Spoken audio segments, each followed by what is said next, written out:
하나님은 예로부터 나의 왕이시라. 사람에게 구원을 베푸셨나이다. 주께서 주의 능력으로 바다를 나누시고 물 가운데 용들의 머리를 깨뜨리셨으며 리와 야단의 머리를 부수시고 그것을 사막에 사는 자에게 음식물로 주었으며 주께서 바위를 쪼개어 큰 물을 내시며 주께서 늘 흐르는 강들을 마르게 하셨나이다. 낮도 주의 것이요 밤도 주의 것이라. 주께서 빛과 해를 마련하셨으며 주께서 땅의 경계를 정하시며 주께서 여름과 겨울을 만드셨나이다. 아멘.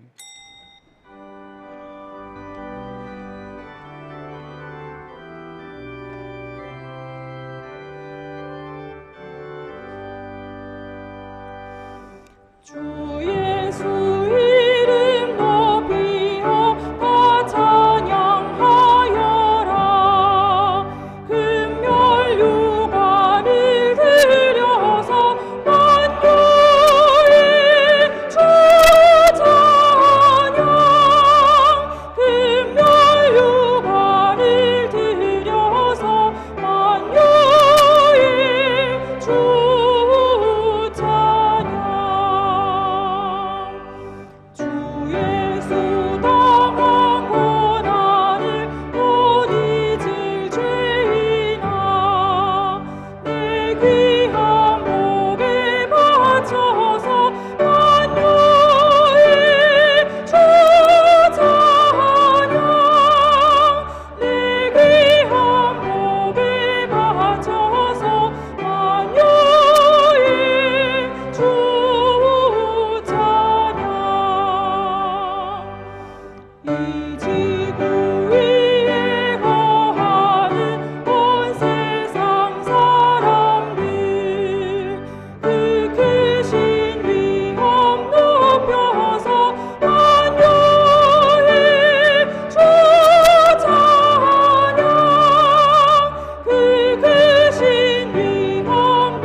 이 지구 위에는 늘 흉흉한 소문과 난리와 난리의 불안만 가중되고 있지만 저 하늘 보좌의 크신 위엄과 함께 좌장하시어 전 우주와 인류를 통치하고 계시는 만유의 주 하나님께 큰 영광을 돌려옵니다.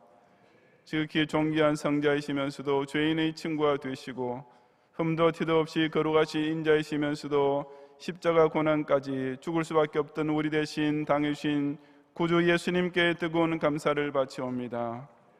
타락으로 막혀있던 우리 마음 문을 열어 이 구원의 은혜를 찬양하게 하시고 지옥으로 떨어진 우리 발걸음을 돌려 저 빛나는 천성문을 향해 달려가게 하시는 성령님을 힘차게 송축하옵니다.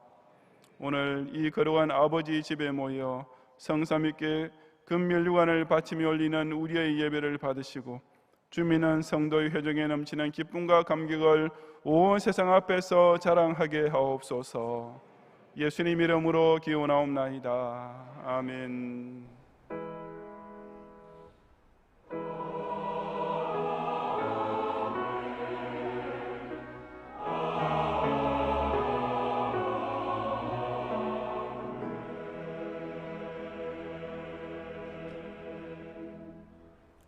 사도신경으로 신앙 고백하겠습니다. 전능하사 천지를 만드신 하나님 아버지를 내가 믿사오며 그 외아들 우리 주 예수 그리스도를 믿사오니 이는 성령으로 잉태하사 동정녀 마리아에게 나시고 본디오 빌라도에게 고난을 받으사 십자가에 못 박혀 죽으시고 장사한 지 사흘 만에 죽은 자 가운데서 다시 살아나시며 하늘에 오르사 전능하신 하나님 우편에 앉아 계시다가 저리로서 산자와 죽은 자를 심판하러 오시리라. 성령을 믿사오며 거룩한 공회와 성도가 서로 교통하는 것과 죄를 사하여 주시는 것과 몸이 다시 사는 것과 영원히 사는 것을 믿사옵나이다. 아멘.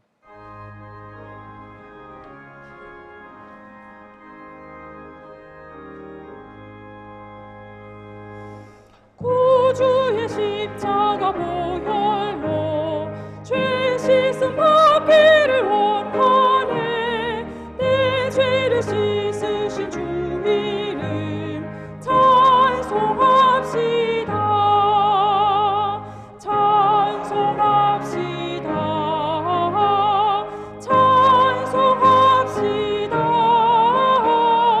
내 죄를 씻으신 주 이름 찬송합시다. 죄악을 속하여 주신 주 내 속에 들어와 계시네. 십자가 앞에서 주 이름 찬송합시다. 찬송합시다. 찬송합시다. 내 죄를 씻으신 주 이름 찬송합시다. 주 앞에 흐르는 생명수 날 씻어 정하게 하시네. 내 기쁨 정성을 다하여 찬송합시다. 찬송합시다. 찬송합시다. 내 죄를 씻으신 주 이름 찬송합시다. 내 주께 회개한 영혼은 생명수 가운데 젖었네. 흠없고 순전한 주 이름 찬송합시다. 찬송합시다. 찬송합시다. 내 죄를 씻으신 주 이름 찬송합시다.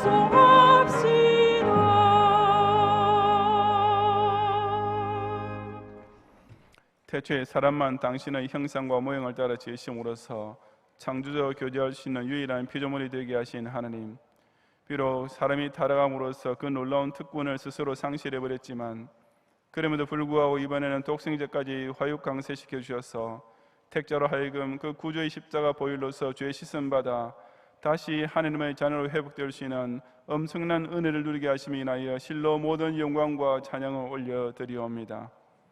그러니까 저에게 우리 인생이 아직은 마귀의 미혹에 끌릴 때도 있지만 한번 날 씻어 정하게 하신 칭의 언약으로 인해 요지부동의 구원이 확정되어 있으며 때로 육신의 소욕을 이기지 못하고 실족할 때마다 있지만 이미 내 속에 들어와 계시는 성령님의 감화 감동으로 인해 즉시 회개하는 영혼을 회복함으로써 오히려 더욱 그리스도의 장성한 분량으로 성화되게 하는 은총이 인하여 다시금 진심으로 감사를 드립니다. 이 강서 성전이 여기 모이는 자들로 하여금 바로 이 기쁨의 좋은 소식을 듣고 영접하여 자기 심령의 보배처럼 간직하게 하는 지성소가 되게 하시고 우리 경양교회가 이 생명수 가운데 젖어있는 새 사람들의 회중이 되어 모일 때마다 흠없고 순전한 구세주의 고마우신 이름을 소리 높여 찬송하는 가운데 더욱 조국과 온 세계까지 예수 세계운동의 사명 완수를 위해 정성과 힘을 다하는 승리의 천일왕국이 되게 하옵소서. 여러분이 성경학교가 어제 영아 유아 유치부로 시작하여 금주말과 다음 주말에는 유년초등부 주일학교를 중심으로 계속 이어지겠사오니 죄인된 나를 부르러 오신 예수님을 반갑게 영접하는 천국잔치가 되게 하시고 많은 새 친구들을 전도하여 부흥하는 기회가 되게 하시며 위하여 수고하시는 교사들과 스태프들과 학부모 성도들 모두가 이 은혜를 통해 경영을 밟고 영성스러운 미래를 바라보게 하옵소서. 오늘 밤 예배 후에 재직회로 모이겠사오니 지난 2, 4분기 결산을 통해 주께서 당신의 위대한 구속사 완성을 위해 우리 교회를 얼마나 요긴하게 사용하신지를 확인하며 모든 영광을 돌리는 가운데 3, 4분기로 시작되는 하반기에는 각 재직들이 더욱 자기 십자가를 자기가 꼭 지고 그 맡은 몫을 성실과 희생으로 감당함으로 2019년 표대의 결성쯤까지 반드시 함께 완주해 내게 하옵소서.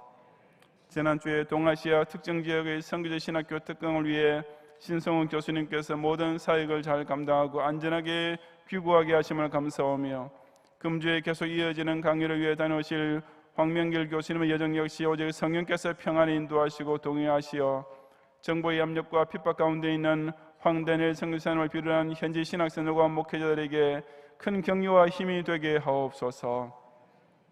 금주 수요일에 대학부의 수식운동원들이 저 지구 반대편에 있는 브라질로 단기 선교를 떠나게 싸우니 왕복 44,000km에 달하는 그 장도에도 내내 피곤치 않게 하시고 특히 국내에서 열악한 교통편으로 이동할 때에도 순간순간 안전하게 지켜주시며 출입국 절차부터 시작하여 모든 사역에 이르기까지 순조롭게 유종지민을 거두도록 강권적으로 역사하시어 실로 가는 선교사와 보내는 선교사들의 합력이 이 세계를 받은 교회를 중심으로 또 한 번의 큰 전과를 거두게 하옵소서. 여름철에 계속 이어질 중고등부 SFC 학위 수양회와 청년의 학예 봉사와 청년의 학위 수련에 이르기까지 모든 교회 행사들 또한 그 모이는 발걸음과 오가는 여행길과 진행되는 프로그램 하나하나 주관하시어 실로 경영교회가 살아서 움직이는 주의 몸된 유기체적인 공동체로서 일취월장하게 하옵소서. 대한민국의 국시와 정체성 자체를 크게 위협하고 있는 매국적인 무료로 인해 과거 어느 때보다 큰 위기를 맞이하고 있는 이 나라를 권념해 주시고 그런 중에도 오직 공의로우신 주권자의 기적적인 간섭만 의지하며 강구하는 의인 성도들과 파수꾼 교회들의 기도에 속히 응답하시어 우리 조국이 자유민주주의를 끝까지 지켜내며 저 북한의 악한 독재자를 타도하고 2천만 동포와 지역의 성도에게 자유, 평화, 통일의 날을 속히 임하도록 은혜를 베풀어 주옵소서. 이 종이 2주간 휴가를 다녀올 동안 강단을 지킬 주의 사제들을 큰 능력의 두루마리로 입혀주시어 그 말씀을 듣는 귀마다 복되게 하시고 교회를 지키며 성도로 수용되는 모든 교역자들에게 성령이 강권하시는 은총을 갑절로 더하시고 모든 성도들도 본격적인 장모와 무더기가 시작되는 중에도 더욱 철저히 교회 중심의 생활로 영육간에 강건하며 부단히 성장하는 계절로 선용하게 하옵소서. 이 시간 우리의 예배로 온전히 흠양하시고 오늘도 동서남북으로부터 경영초등에 모여 아침부터 밤까지 성의를 거룩히 지키는 모든 선민에게 하늘에서 내리는 단비와 만나를 충만히 채워 주옵소서. 예수님 이름으로 기도드리옵나이다. 아멘.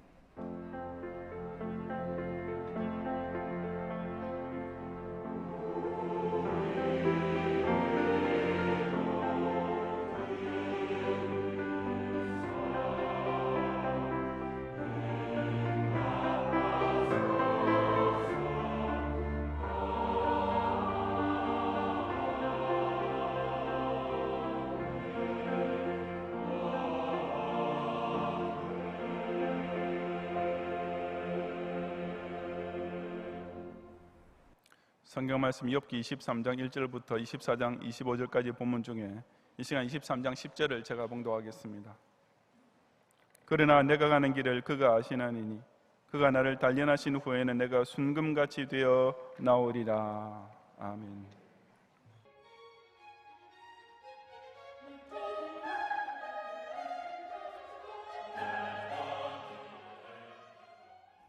교회 소식입니다.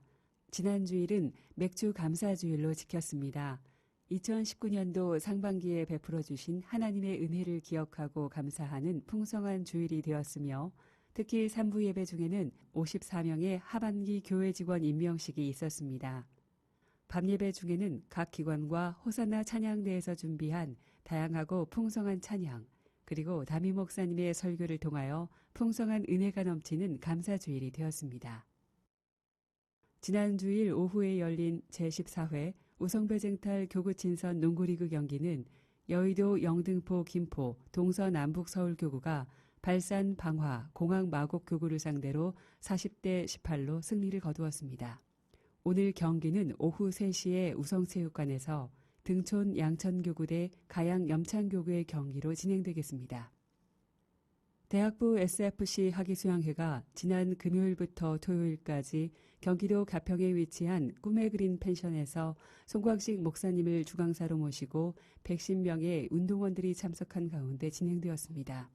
운동원들은 예배를 비롯한 다양한 프로그램을 통해 은혜를 받고 친교하는 시간이 되었습니다. 근본 학위수양회를 위해 기도해 주시고 찬주해 주신 담임 목사님과 성도님들께 감사드립니다. 평생선교회원회 수여식이 3부 예배 중에 있겠습니다. 각 기관 원례회가 오늘 3부 예배 후에 남전도회는 제2성전에서, 여전도회는 제1성전에서, 청년회는 교육관 4층에서 있겠습니다. 7월 정기당회가 오늘 오후 1시에 당회실에서 있겠습니다. 오늘 밤 예배는 경양선교회 헌신예배로 드리겠습니다. 설교는 미얀마 파송선교사이신 이종민 목사님께서 하시며 찬양은 대학부 SFC 찬양대가 준비하시겠습니다. 찬양대원께서는 오후 5시까지 제1세미나실로 오셔서 찬양 연습에 임하시기 바랍니다. 밤예배 후에는 재직회로 모이겠습니다. 담임 목사님께서는 금주 수요일부터 2주간의 휴가를 보내시겠습니다.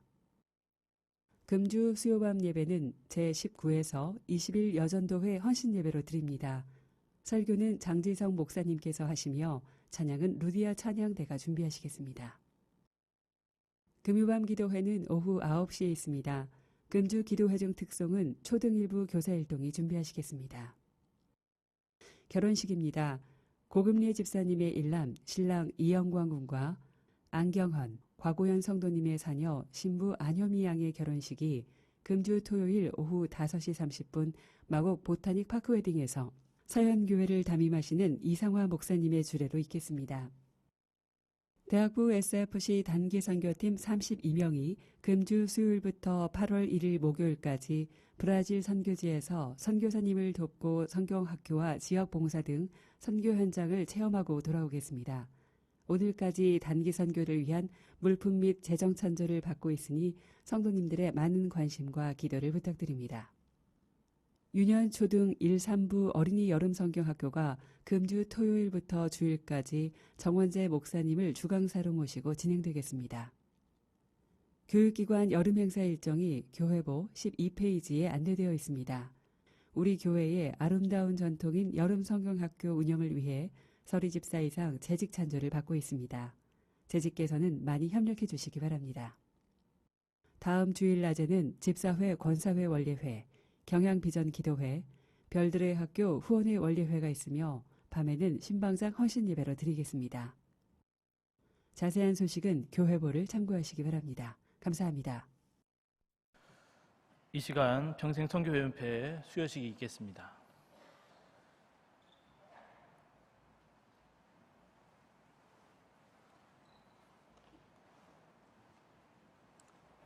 평생회원 기념회 2856번 성명 유성수 땅끝까지 이르러 내 증인이 되리라는 예수 그리스도의 말씀을 따라 경양선교회 회원이 되신 성도님의 복된 날을 기념하여 이 패를 드립니다. 중략 2019년 6월 9일 경양선교회 회장 석기현 목사. 감사합니다.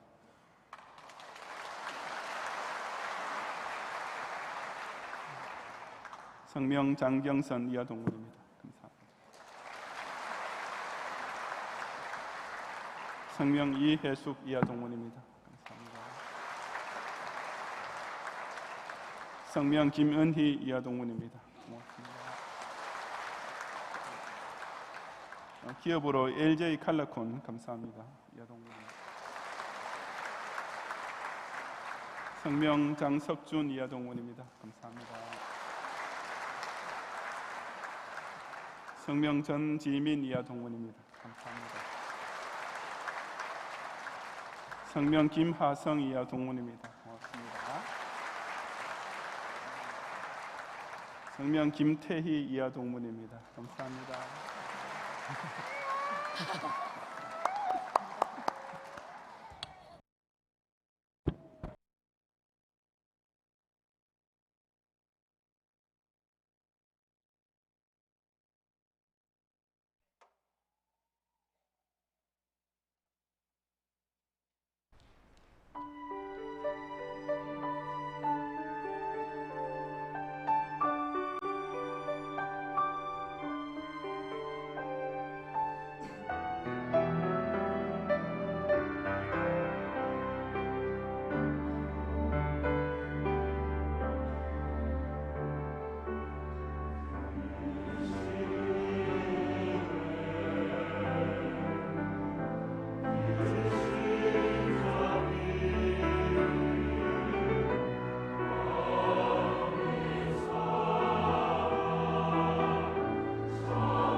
바람과 함께 사라지다라는 영화에는 모든 명화들이 의뢰 그렇듯이 아주 유명한 대사들이 많이 나옵니다.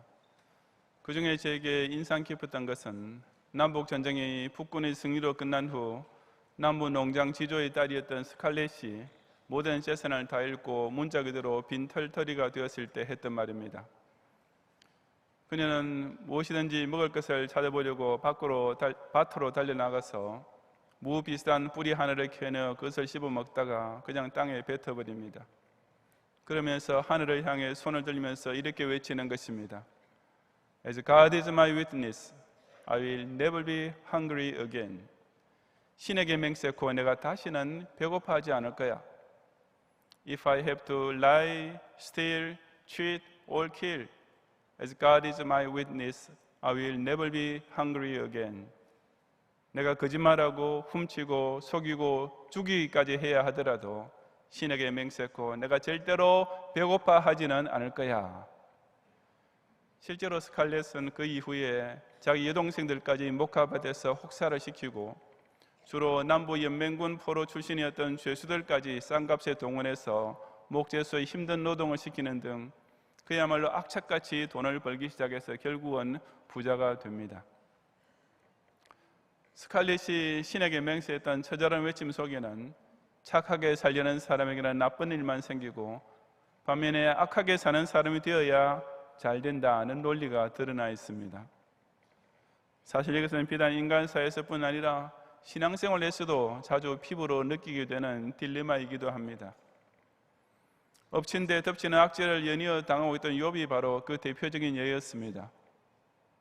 앞서 욥기 1장 1절에서 그를 가리켜 온전하고 정직하여 하나님을 경외하며 악에서 떠난 자라고 말씀하고 있듯이 욥은 사람 가운데서는 그의 완벽하다고 할 만한 의인이었음에도 불구하고 그런 최악의 고난을 당하고 있었습니다. 그러니 인간적인 논리만 따른다면 차라리 악하게 사는 것이 더 낫다 하는 말도 나올 법한 처지였습니다. 하지만 물론 그것은 욥이나 욥 같은 신실한 신앙인이라면 결코 받아들일 수 없는 불신앙에 불과합니다. 이 시간 저는 의인의 고난과 악인의 형통이라는 일견 딜레마로만 보이는 현실을 통해 공의로우신 절대주권자께서 역사하고 계시는 참으로 오묘한 섭리가 무엇인지를 함께 상고해 보고자 합니다. 첫째, 의인이 당하는 고난은 성화의 진보를 위한 하나님의 선하신 연단 과정입니다. 욥기 23장 10절부터 17절까지 함께 봉독하겠습니다. 그러나 내가 가는 길을 그가 아시나니 그가 나를 단련하신 후에는 내가 순금같이 되어 나오리라. 내 발이 그의 걸음을 바로 따랐으며 내가 그의 길을 지켜 치우치지 아니하였고 내가 그 입술의 명령을 어기지 아니하고 정한 음식보다 그 입의 말씀을 귀히 여겼도다. 그는 뜻이 일정하시니 누가 능히 돌이키랴. 그의 마음에 하고자 하시는 것이면 그것을 행하시나니 그는 즉 내게 작정하신 것을 이루실 것이라. 이런 일이 그에게 많이 있느니라. 그러므로 내가 그 앞에서 떨며 지각을 얻어 그를 두려워하리라.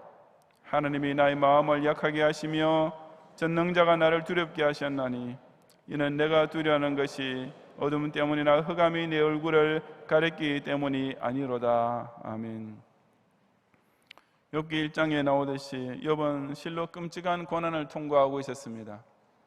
자기 전 재산과 자녀들을 하루아침에 다 잃었을 뿐 아니라 본인의 육신까지도 발바닥에서 정수리까지 종기가 나면서 분초마다 고통을 느끼게 되었습니다. 정말이지 사람이 아무리 망했다 해도 이 욥처럼 철저하게 망한 사람은 없을 것이고 사람이 아무리 최악의 상황에 처했다 해도 이 욥의 비길 만큼 인생의 최저 밑바닥에까지 내려가 본 사람은 역사상 전무후무할 것입니다. 무엇보다도 더 큰 괴로움은 욥 스스로는 자기가 왜 그런 환난과 고통을 당해야 하는지에 대하여 납득할 만한 아무 이유를 찾을 수 없다는 사실이었습니다. 욥기 13장 전반부에서도 욥은 바로 그 답답한 심정을 토로하고 있습니다. 2절에서 욥이 내가 받는 재앙이 탄식보다 무거움이라, 즉 억울해서 절로 터져나오는 탄식보다 억울하게 당하고 있는 재앙이 더 크다고 말한 것이 바로 그런 심정을 가리킵니다. 그러니 오늘도 내게 반항하는 마음과 근심이 있나니라고 한 대로 아무리 신앙 좋은 욥이라도 그처럼 불공정한 현실에 대해 절로 반발심이 생기고 도저히 이해할 수 없는 모순으로 인해 더 깊은 고민에 빠져들어갈 수밖에 없었습니다. 그래서 그는 내가 어찌하면 하나님을 발견하고 그의 처소에 나아가려 하고 하면서 만약 그럴 수만 있으면 그 하나님 보좌 앞에서 자신의 억울한 처지에 대하여 호소하며 변론하는 말로 아뢰고 싶다고 하소연했습니다. 계속되는 6절에서 욥은 자기처럼 하나님 앞에 직접 변호할 수만 있게 되면 하나님은 큰 권능을 가지시고 나와 더불어 다투시겠느냐? 아니로다. 도리어 내 말을 들으시리라고 했습니다. 즉 하나님은 그처럼 탄원한 욥을 그저 당신의 권위로 꽉 눌러버리시며 아무 소리도 못하게 하실 분이 결코 아니라 욥의 변호를 한마디도 빠뜨리지 않고 자상하게 들어주실 것이라고 확신했던 것입니다. 하지만 문제는 욥으로서는 자기가 하나님을 만날 수 있는 것이 어딘지조차 알 수 없다는 사실이 있었습니다. 8절과 9절에서 그가 연이어 탄식하고 있듯이 하나님은 욥이 앞으로 가도 거기 계시지 아니하시고 뒤로 가도 보이지 아니하시며 왼쪽 오른쪽 어느 쪽을 살펴봐도 결코 만날 수 없는 분이셨습니다. 당연한 것이 하나님은 영이시기 때문에 욥의 육안에 보이는 대상이 아니시며 또 설사 그렇게 된다 치더라도 하나님의 높고 위대한 영광은 그것을 보는 사람으로 하여금 당장 그 자리에서 죽게 만들 것이기 때문이었습니다. 물론 그 사실을 잘 알고 있었지만 그는 그저 그런 안타까움을 구구절절 여기서 토로하고 있는 것입니다. 하지만 그처럼 빠져나갈 구멍이 없는 진퇴양난처럼 보이는 상황에서도 욥은 참으로 놀라운 신앙을 발휘합니다. 그것이 방금 읽은 10절 상반절에 나타나는 대로 내가 가는 길을 그가 아시나니 라는 고백입니다. 욥 스스로는 지금 하나님을 발견하시는 장소를 알아낼 길도 없고 하나님을 만날 기회를 얻을 능력도 전무한 상태였습니다. 그러니 만약 하나님이 욥의 탄원과 장소를 직접 만나서 들어야 알 수 있는 분이시라면 사실 욥은 아무 솟아날 구멍이 없는 처지에 빠진 것이 분명했습니다. 하지만 여기에 기가 막히도록 오묘한 반전이 있습니다. 비록 욥 쪽에서는 하나님을 만나지 못한 데에도 하나님 쪽에서는 욥이 가고 있는 길을 완전히 알고 계신다는 사실입니다. 그리고 욥은 바로 여기에서 소망의 길을 찾았습니다.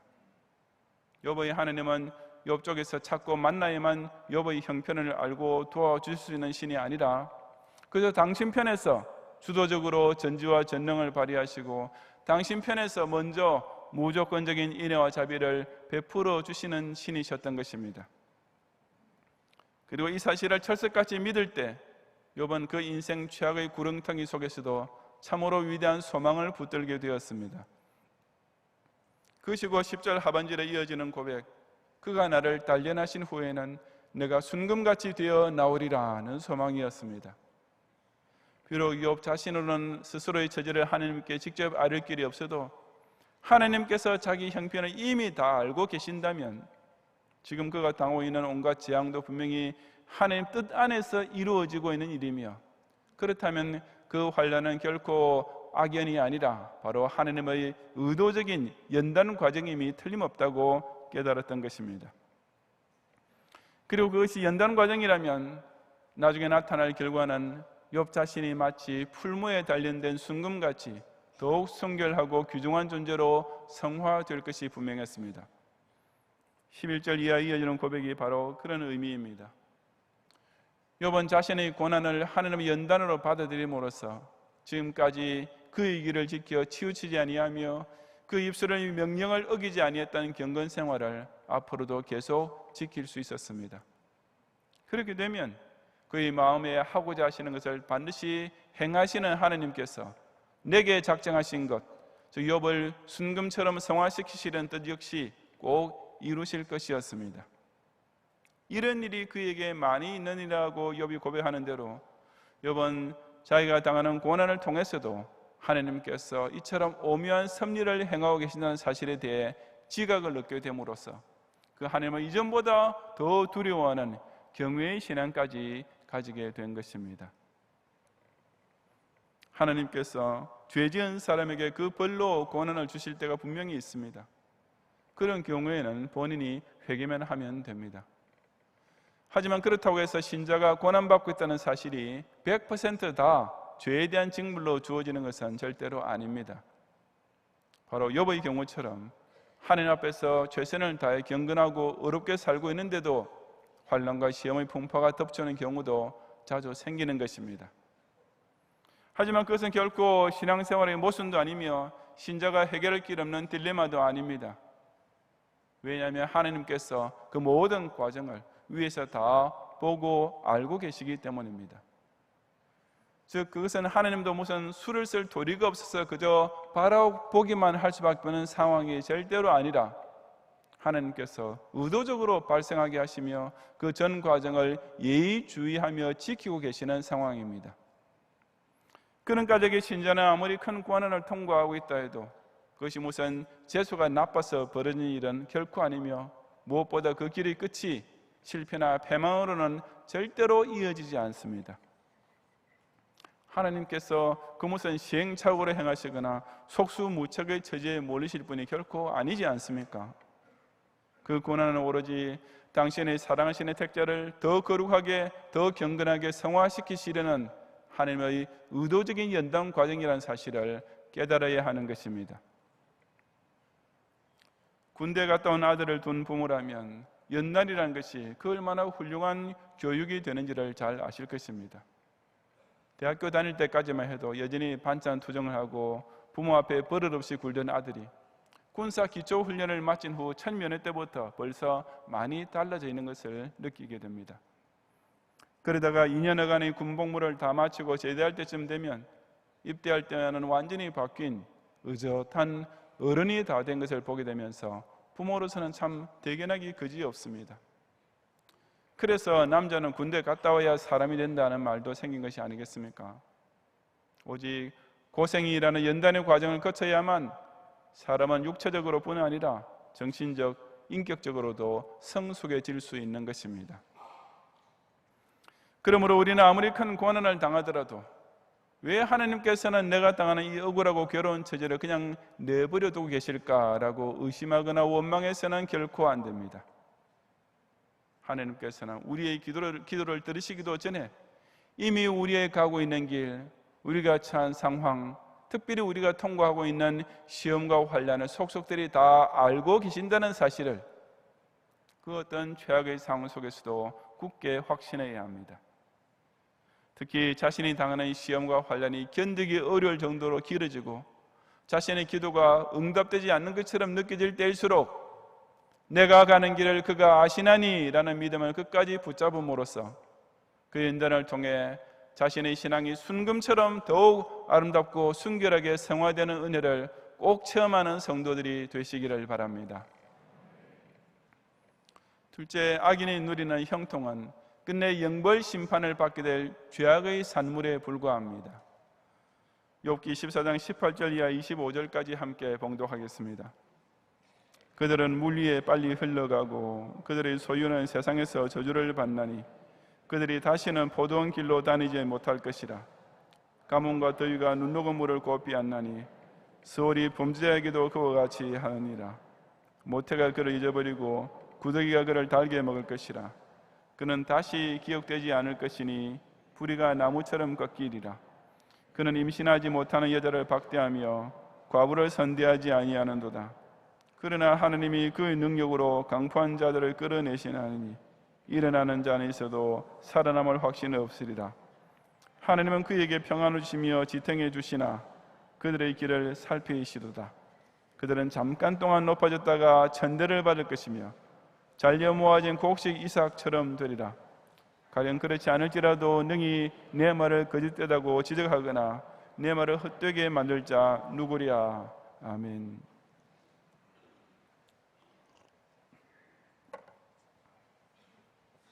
이제 욥은 자기 개인사를 벗어나 보다 일반적인 상황에서 일어나는 문제에 대해 하나님께 탄원하기 시작했습니다. 사실 이것은 욥이 시작한 문제 제기라기보다는 욥의 친구들 중 하나인 엘리바스의 변론에 대해 욥이 답변하는 내용입니다. 하여튼 24장 1절부터 17절에서 욥은 악하게 사는 사람이 오히려 잘 되는 또 하나의 딜레마를 두고 고민하고 있는 것입니다. 우선 1절에서 그는 어찌하여 전능자는 때를 정해놓지 아니하셨는고 그를 아는 자들이 그의 날을 보지 못하는고 라고 한탄했습니다. 이 1절의 상반절은 어찌하여 하나님께서 악인을 심판하는 날을 아직도 잡지 않고 계시는가 라는 뜻이며, 하반절은 어찌하여 신자들이 하나님의 심판대 앞에서 그 억울함을 풀 수 있는 날을 아직도 만나지 못하고 있는가 라는 의미입니다. 간단히 말해서 왜 하나님의 공의에 의한 권선징악이 실현되지 않고 있는가 라는 문제 제기입니다. 2절 이하 12절까지 이어지는 내용 모두가 다 악인들이 이 모양 저 모양으로 악한 일을 행하며 약자를 등쳐먹고 있는 사실과, 반면에 많은 사람들이 억울한 일을 당하면서도 아무 도움을 받지 못하고 있는 현실을 구구절절 열거하는 것들입니다. 그런 불공평하고 불공정한 일만 보면 12절에 나온 대로 마치 하나님이 그들의 참상을 보지 않으시는 듯이 여겨질만 했던 것입니다. 이어지는 13절부터 17절에서 욥이 한탄하고 있듯이 그런 악행은 광명을 배반하는 자들에 의해 밤에 저질러지고 있기 때문에 발각되지도 않습니다. 즉 이 세상 사회는 사람을 죽이는 자, 간음하는 자, 어둠을 틈타 집을 뚫는 자들을 체포하여 처벌하는 공의를 전혀 제대로 시행하지 못하고 있는 것입니다. 그러니 그런 악인들은 아무 눈도 나를 보지 못하리라고 아예 마음을 턱 놓고 악한 짓을 거듭 반복하면서 부정한 재물을 축적하고 부당한 권력을 휘두르기 마련입니다. 그렇게만 보면 이 또한 그저 분통 터지고 이를 갈 도리밖에 없는 모순이 아닐 수 없습니다. 하지만 욥은 여기서도 다시 한번 놀라운 답을 찾게 됩니다. 즉 본문 18절 이하에서 그런 악인들이 당장은 괜찮은 것처럼 보여도 끝까지 잘 되는 것은 절대로 아님을 천명하고 있는 것입니다. 그런 악인의 인생이 지금은 아무리 만사형통한 것 같아도 결국에 가서는 물 위에 빨리 흘러가게 된다고 했습니다. 홍수가 한번 휩쓸고 지나가는 힘이란 압도적인 것이며 그 앞에서 제자리에 붙어 있을 수 있는 것은 세상에 아무것도 없습니다.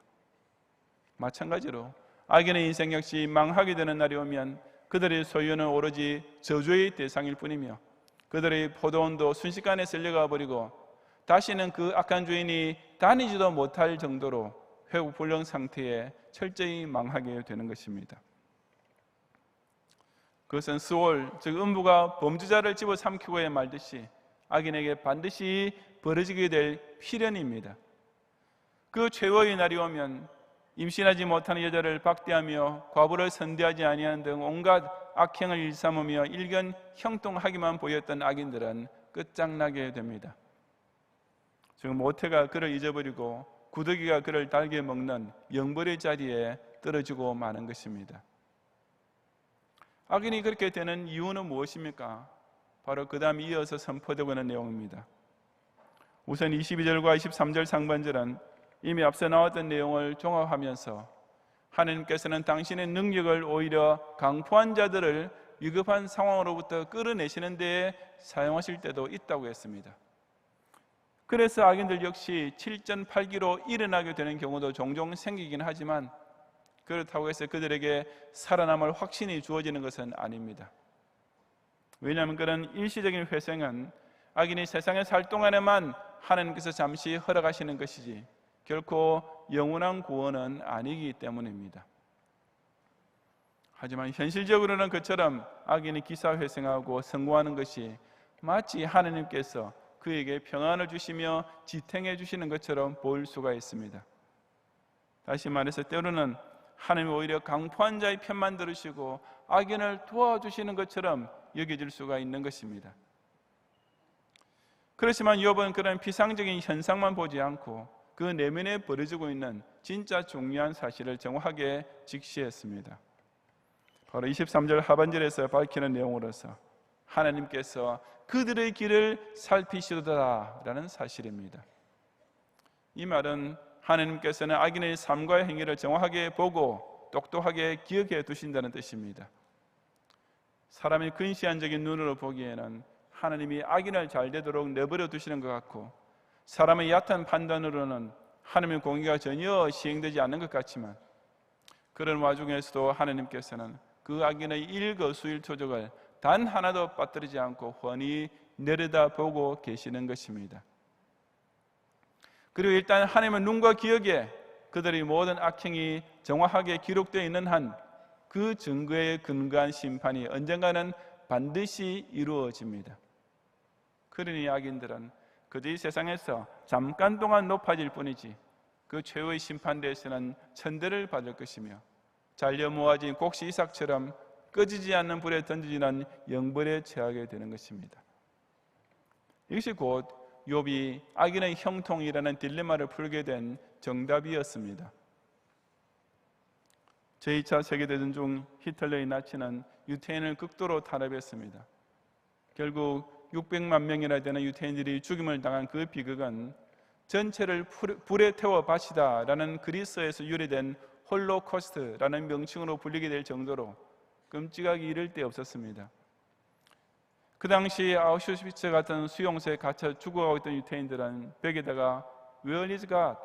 하나님이 어디에 계시는가? 라는 글을 손톱으로 새겨서 남겼습니다.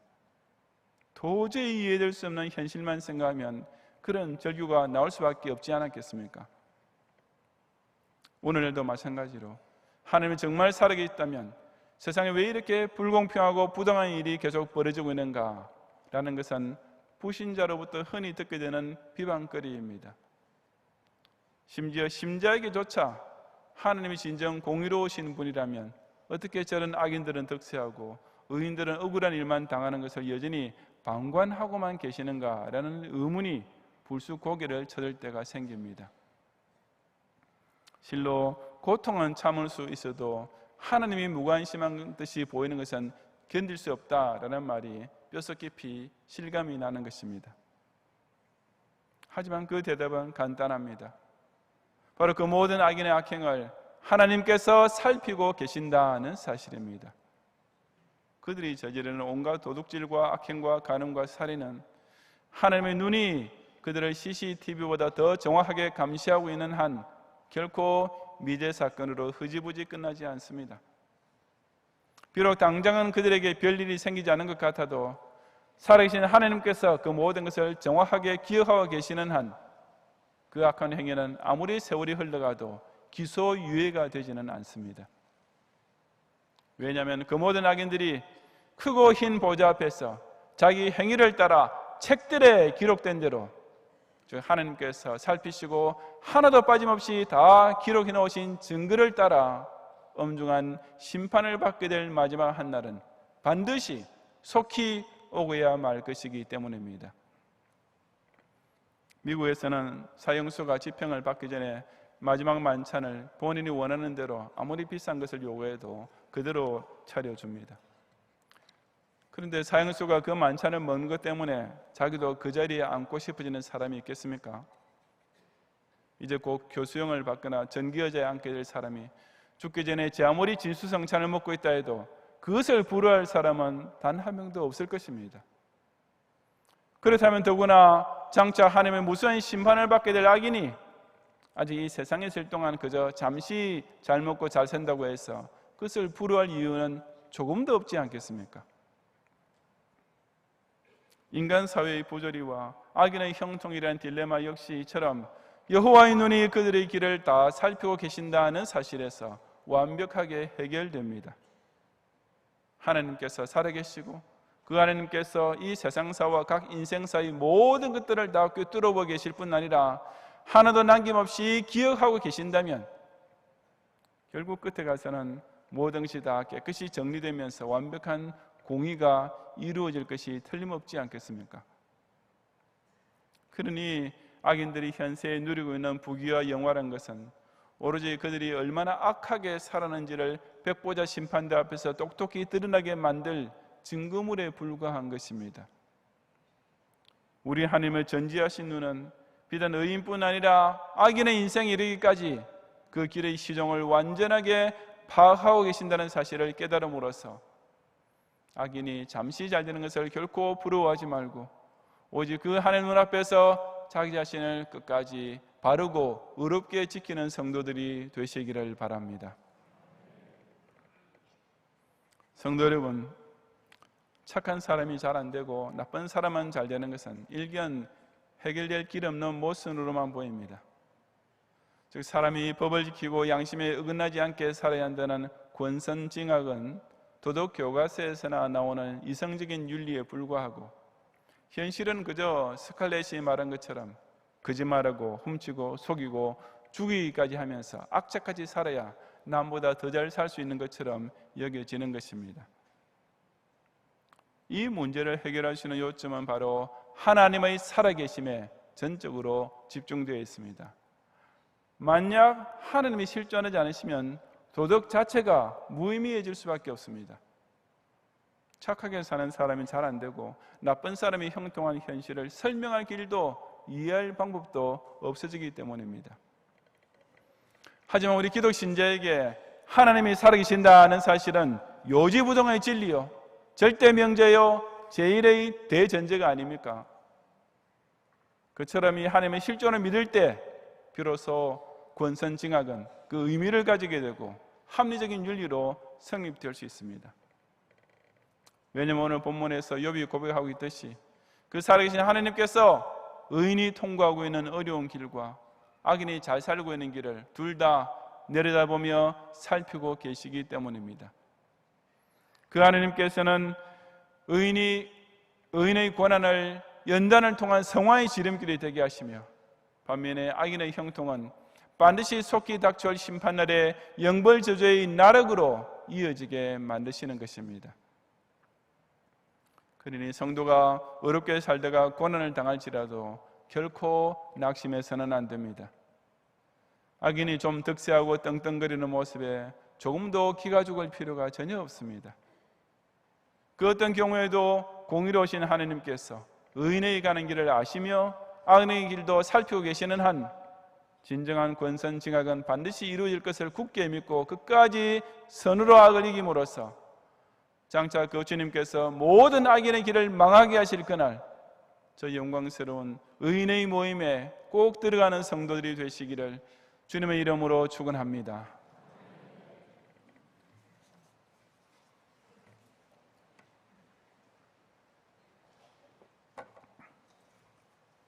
기도하겠습니다. 눈 감으신 채로 오늘 우리에게 처음 오셨거나 우리에게 등록을 원하는 분이 계시면 잠시만 손을 들고 전도사님의 안내를 받으시면 예배 후에 제가 위에서 기도해 드리겠습니다. 이천에 계신 분과 아리성 자모실에서 이 시간 함께 예배를 드리고 있는 분들 가운데서도 마찬가지입니다. 오늘 우리에게 처음 방문하셨거나 등록을 원하는 분이 계시면 잠시만 손을 좀 높이 드시고 전도사님께서 안내하실 때까지 계속 들으시기 바랍니다. 감사합니다. 기도하겠습니다. 무에서 유를 만드신 창조주가 되실 뿐 아니라 그 지으신 모든 것을 자인계로부터 인간 세리까지 세세하고도 완벽하게 섭리하고 계시는 여호와 하나님께 실로 영광과 찬양을 돌려드리옵니다. 기래야 겨우 7, 80에 불과한 인생을 그것도 내일 일조차 알지 못하는 가운데 살고 있으면서도 당장 눈앞에 벌어지는 현실만 보고 감히 절대 주권자의 공의를 비방하고 성부의 인자하심을 의심하는 자들로 하여금 지금도 보좌에 앉으신 이의 눈이 의인과 악인의 삶을 한순간도 빠짐없이 감찰하시며 끝내 그 선하신 뜻을 이루고야 마시는 것을 깨닫게 해 주옵소서. 하늘 앞에서 거룩하고 경건하게 살려고 애쓰다가 혹 시험이 닥치고 환난이 덮칠지라도 절대로 원망이나 불신의 죄에 빠지지 말게 하시고 그 고난에 달린 뒤에 이미 예배해 놓고 계시는 성화의 진부와 축복의 약속을 바라보며 끝까지 인내하게 해 주옵소서. 비록 세상에 강포하고 교만한 자들이 오히려 평안하고 만사 형통한 듯이 보일지라도 그들을 조금이라도 부러워하거나 그들의 자리에 길에 결코 함께 서지 말고 그 불의한 자들을 홍수처럼 쓸어가시며 잘려 모아진 이삭처럼 불에 태우실 전능자의 심판이 결국은 완벽한 공의를 성취하고야 말 것을 확신하게 하옵소서. 그래야 비록 세상에서는 신자가 악인으로 인하여 핍박을 당하지만 장차 죄인이 의인의 회중에 단 한 명도 들지 못할 그 마지막 날 하나님의 의로운 양자의 신분으로 저 영광스러운 천국 회중에 꼭 들어가게 해 주옵소서. 예수님 이름으로 기도드리옵나이다. 아멘.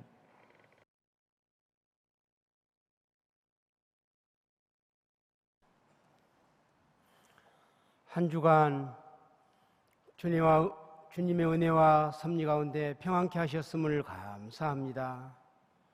또한 3터에서 1터에서 하나님의 영광을 드러내게 해주셨음을 감사합니다. 이제 또 한 주간 살아갈 때 욥처럼 믿음으로 승리하는 우리가 되게 하여 주시옵소서. 이 시간 주님의 것 11조를 여러 종목의 감사 헌금을 각종 작정 헌금을 드립니다. 받으시고 축복해 주시옵소서. 주님의 영광이 드러나게 해 주시옵소서. 감사를 드리며 예수님 이름으로 기도합니다. 아멘.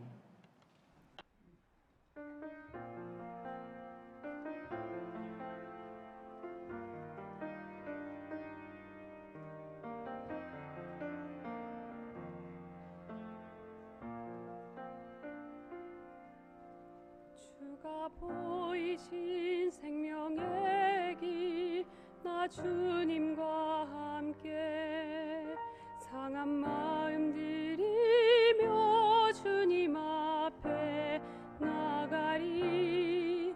나의 의로움이 되신 주 그 이름 예수, 나의 길이 되신 이름 예수.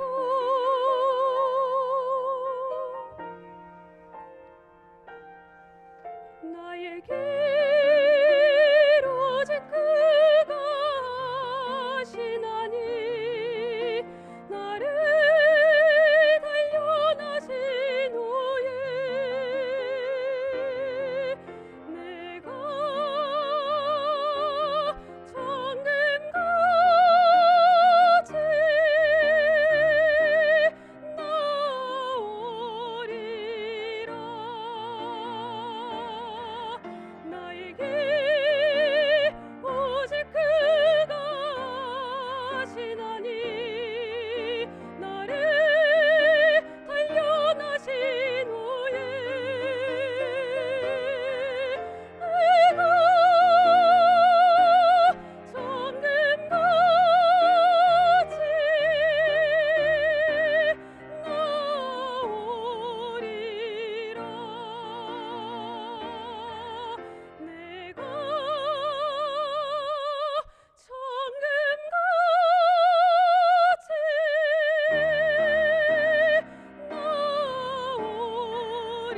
나오리라.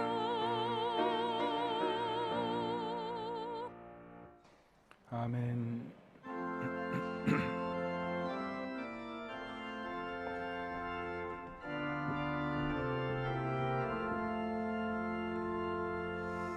나의 믿음 약할 때 주가 붙드네. 마귀 나를 꾀일 때 주가 붙드네.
처음 오셨거나 등록을 원하는 분이 계시면 혹 카드를 내지 않으셨더라도 예배 후에 한승아리는 친교실로 오셔서 저희 기도와 교회에서 준비한 환영의 선물을 꼭 받고 가시면 더욱 감사하겠습니다.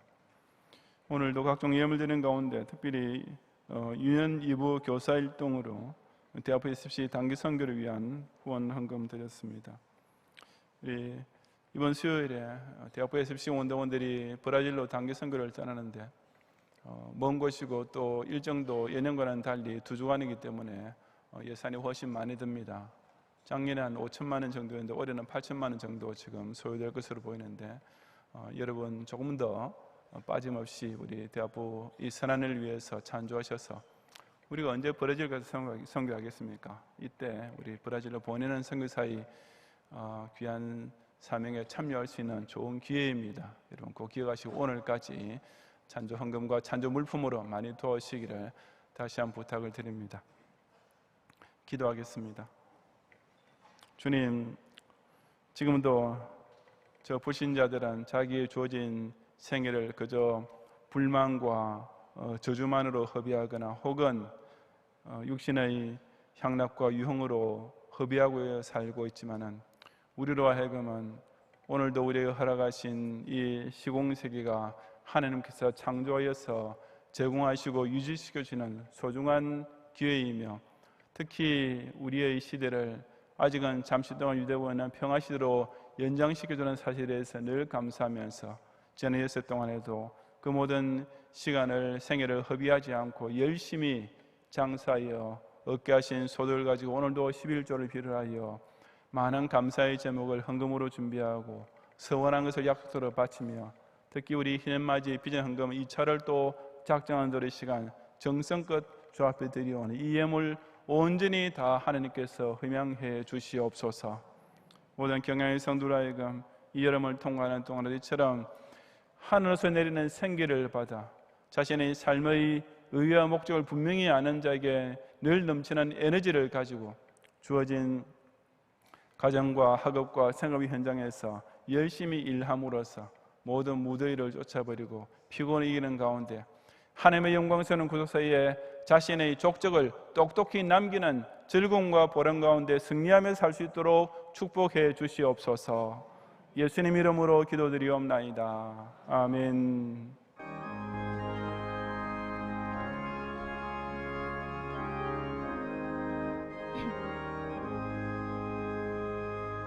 내 영혼이 은총이 와 중한 죄짐 벗고 보니 슬픔 많은 이 세상도 천국으로 하도다.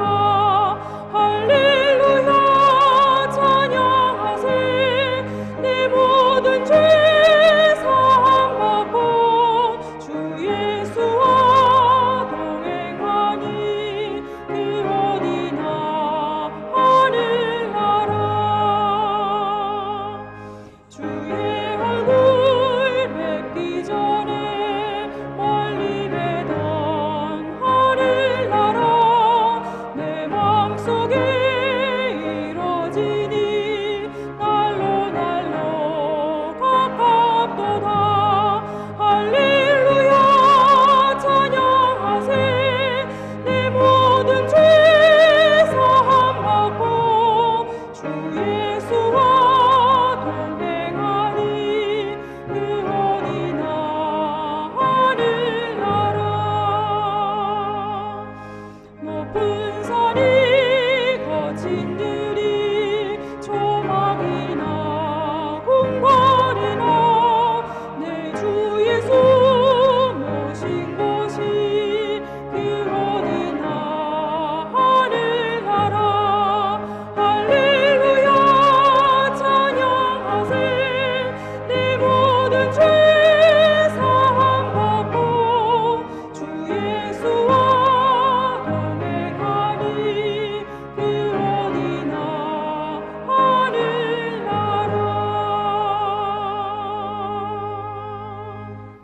예수 그리스도의 은혜와 하나님의 사랑과 성령님의 감화 감동 인도와 부어하심이 우리 인생의 온갖 희로 애락 가운데서도 결코 악연을 불허하거나 의인의 고난을 인하여서 원망하지 않고 항상 하나님의 선하신 뜻을 바라며 그런 가운데 주 예수가 늘 동행하고 저 하늘나라에 성화된 영화된 성도로 꼭 함께 만나기 원하는 모든 경영의 성도들 위해 이제로부터 영원히 함께 있을지어다. 아멘.